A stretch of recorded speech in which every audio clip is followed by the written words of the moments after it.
Dan Cox winning the Republican Party's nomination for Maryland governor. He won over his more moderate rival in yesterday's primary race. But in such a heavily Democratic state, political analysts are predicting an uphill battle for him in November. Cox's victory comes after Democrats spent hundreds of thousands of dollars in television ads supporting him. It's a strategy the party is using in a few states now in the hopes that far-right candidates would be less competitive for them to run against in the midterms. But one MSNBC host warns it could backfire. Why has the Democratic Governors Association spent more than $1 million in ads to elevate Cox, the MAGA guy, Trump's choice? They see Cox as an easier general election opponent. It is also, I don't have to tell you, a strategy that carries significant risk. Why on earth would we elevate candidates and try to diminish other candidates who are the same ones and elevate the crazy ones in the midst of this environment that we're in today? One of these people is going to end up winning, and everyone's going to be like, how did this happen? It's like, yeah, the blood's on your hands. Ooh.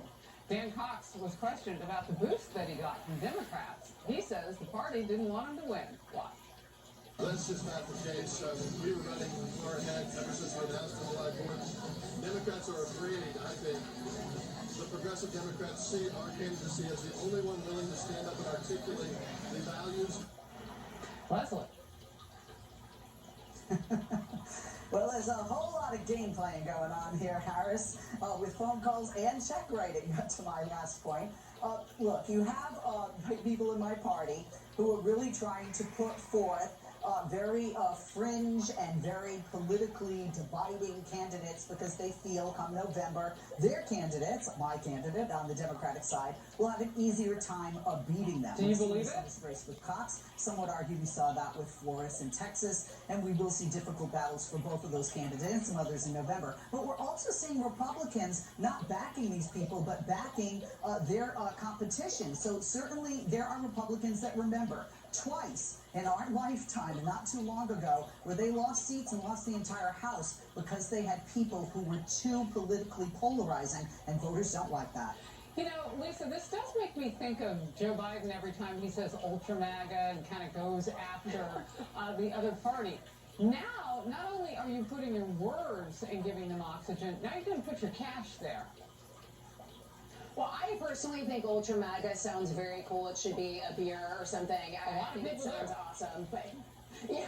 But look, I'm not a big fan of Nicole Walsh. She's sold out from a pat on the head for the left and also to cash in. But she is right here.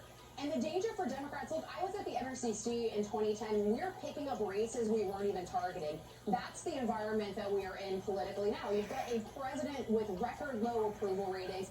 The vast majority of Americans believing this country is on the wrong track. Republicans want, or Americans want Republicans in control of Congress.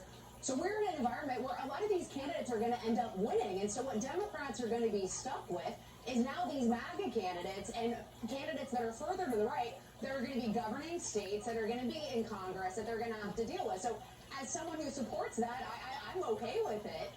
But yeah, Democrats are going to live to regret this, mark my words. Well, I can't imagine Republicans being too upset that they're getting a huge fundraising haul from the other side. All right, they're just throwing the cash in. Yeah. We'll see. All right, we'll watch what happens.